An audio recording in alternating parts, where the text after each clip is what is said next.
Bueno, cuando las radiografías son de huesos, ¿sí? Del sistema osteoarticular, hay algunas reglas básicas muy importantes a tener en cuenta, ¿sí? Que siempre que evalúe una extremidad, es muy importante el par radiológico, ¿no? Tener dos incidencias, porque a veces si la incidencia que estoy realizando está en el mismo plano de la fractura, puedo no verla, ¿sí? O no valorar algún desplazamiento de la fractura. Generalmente se trata de incluir las dos articulaciones proximales a la zona de evaluar, ¿sí? Si quiero del antebrazo, la placa sería lo ideal que incluyera parte de la muñeca y parte del codo. Em, bueno, y ahí dice con mínimo tres proyecciones. Obviamente que cuando veo las articulaciones, eso van a ver siempre, por ejemplo, en rodilla, que se piden las tres incidencias o en tobillo, ¿sí? Frente y perfil y alguna oblicua, ¿sí? Em, porque para poder valorar, porque por la movilidad de las articulaciones puede cambiar según la postura. Y en pediatría es muy aconsejable los pares radiológicos porque en pediatría el gran desafío es que como no está del todo osificado y hay núcleos de osificación y muchas partes con cartílago, al comparar las dos estructuras podemos saber si es algún núcleo de osificación o una fractura real, ¿sí? Este es un ejemplo de un fémur derecho eh, con una fractura de la metáfisis, ¿sí? Esta es una placa anteroposterior, frente, esta es una lateral de fémur, acá podemos ver bien claro el desplazamiento que hay, la fractura, eh, perdón, dije metáfisis, no diáfisis, ¿sí? Es una fractura transversa. Y ven que está incluyendo las dos articulaciones que vinculan al fémur, que van a ser la cadera y la rodilla.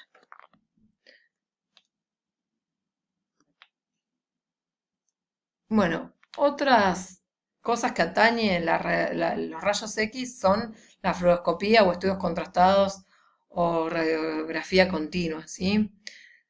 La radiografía simple es una placa, es un momento, pero la fluoroscopía se le llama al registro continuo que podemos tener eh, de la imagen mediante los rayos X, ¿sí?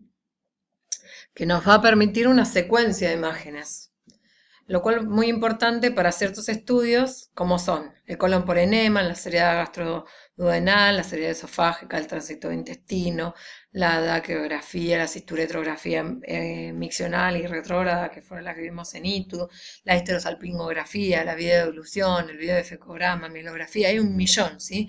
Lo que nos van a permitir es, en una estructura, colocar un contraste y poder ver cómo transita ese contraste y eso nos va a permitir sacar inferencias de la función de esos órganos, ¿sí?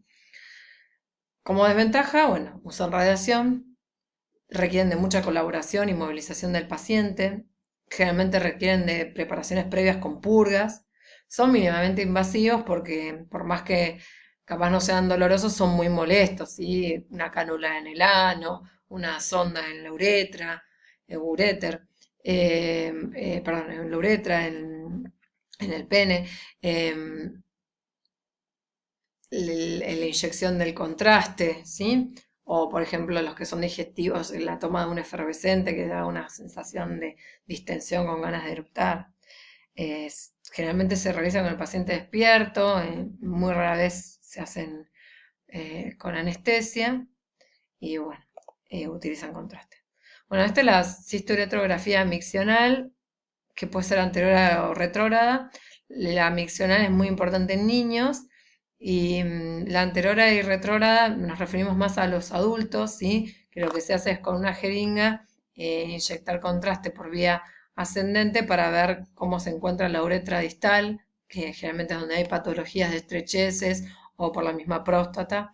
Y luego sí se pone una sonda Foley para llenar la vejiga y luego que orine el paciente y ver que esté conservada la vía. También se pueden valorar reflujos, eh, pero bueno, básicamente ya esto lo vimos. Ahí estaba mostrando cómo con una jeringa se puede llenar de forma retrógrada o bueno, o por la micción anterógrada. El colon por enema se usa doble contraste vario, ¿sí? En la uretrografía se va a usar solución fisiológica mezclada con yodo, ¿sí? En cambio, en el colon por enema vario con aire. El doble contraste, los dos contrastes serían vario y aire. Se insufla con aire este Baxter, se pone la cánula en el recto, por el ano, y se va pasando contraste y aire para obtener esta imagen, ¿sí? Esto es vario, que es radio opaco, y ahora el aire es el que hace que avance el, el vario y que quede delimitada y pintada la mucosa, ¿sí? Y distendido, porque si está colapsado no puedo ver, ¿sí? Siempre en imágenes hay que inflar para poder separar las paredes y evaluar el grosor de esas paredes, ver que no haya pólipos, úlceras, ¿sí? Esto tenemos el ano, el recto, ¿sí? El sigmoides y el descendente. Acá es un colon por enema cuando ya llegamos hasta el ciego, ¿sí? Acá se ven todos los divertículos.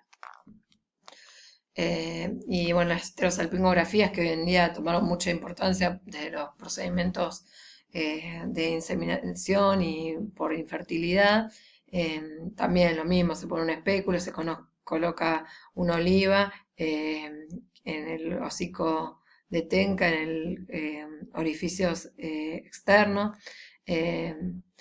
del útero, se instila contraste desde el OCE y se llena la cavidad uterina hasta pasar el contraste por las trompas y ver que tenga un volcado. Bueno, generalmente lo más doloroso puede ser sostener el cuello con la pincerina, pero a veces cuando pasa el contraste también molesta. Hay pacientes que le duele mucho, otros que no. Pero bueno, para que vean que cualquier cavidad se puede, acá también se usa contraste iodado, no vario. Se puede explorar varios órganos por radioscopía continua para ir viendo esos volcados, ¿sí? O por ejemplo en las heridas esófago gastrodenal se le va a tomar vario con un efervescente que va al efervescente a distender las paredes del esófago. Esto es un esófago, acá está el diafragma, y vamos a ver cómo se llena, cómo están las paredes del esófago.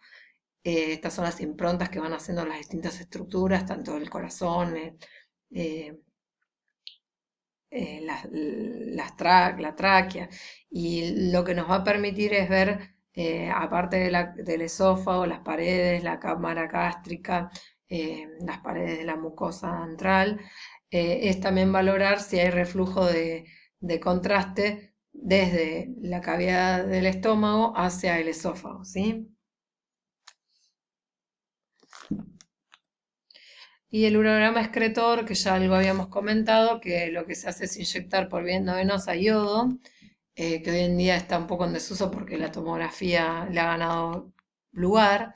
El yodo es filtrado por vía venosa, va a ir al corazón y luego va a ser excretado, concentrado y filtrado y excretado por los riñones. Acá vemos cómo se va llenando las pelvis renales hasta llenar a la vejiga y luego se puede orinar.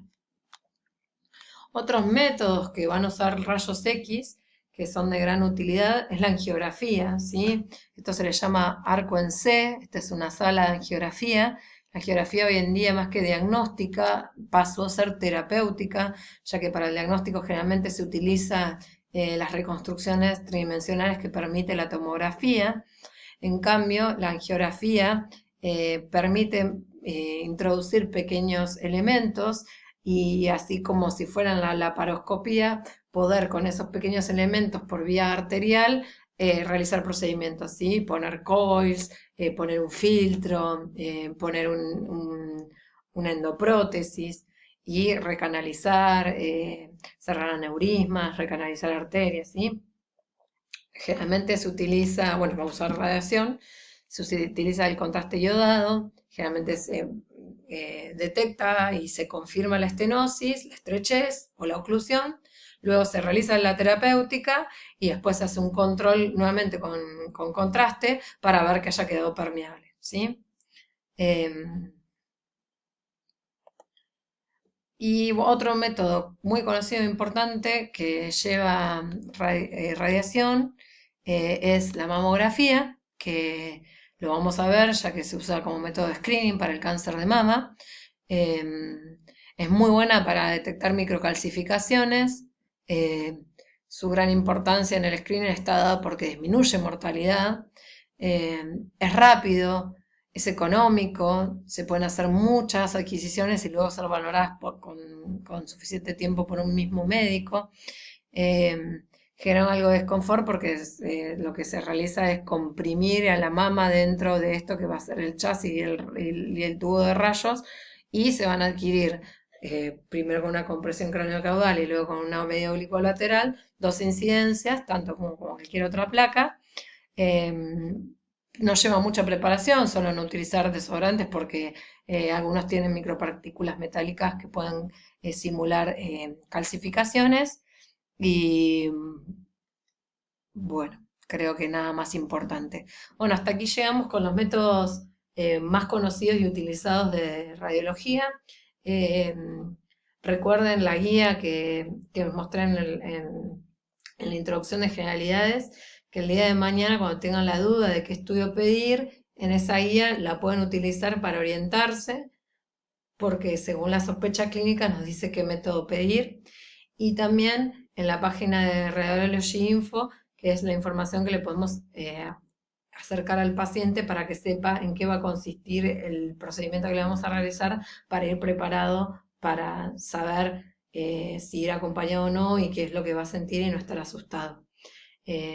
Y sobre los contrastes, todo lo que son reacciones adversas y qué tipos de contrastes se pueden utilizar, también está muy ampliado en esa guía que les doy del italiano, pero que es útil tenerla ante alguna duda para saber si indicar o no a algún paciente.